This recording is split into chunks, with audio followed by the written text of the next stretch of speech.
ni Mr. Jingaver Patok. Gates open, they're up and racing. One slow out, Precious Metal. We have McLaren. Jumps for the led by the Arsenal. 3 wide, we have Luna Rosa. Golden Square moving up, Elgin. In between those two comes Storm Signal. And the early trailer is a Precious Metal. And at the clubhouse turn, they travel. McLaren, the early leader by a length. Right behind in second is the favorite, Luna Rosa. Then 2 lengths back and third is Arsenal. A Storm Signal is racing in fourth at this moment, then followed over by Elgin.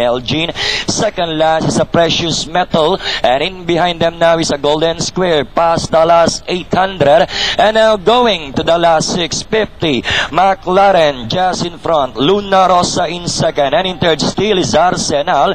A Storm Signal remains in fourth, now coming closer, then followed over by Precious Metal, Elgin and Golden Square. But it's still McLaren throwing a challenge now on the outside. It's a Luna Rosa, and in third by another 4 lengths, Storm Signal and Arsenal. 3 and 50 to travel. Oh, we can concentrate on these first two.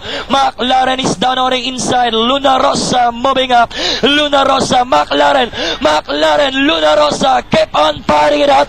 McLaren refuses to surrender like a bulldog. And finally, McLaren, Luna Rosa, Arsenal, a Storm Signal, Precious Metal.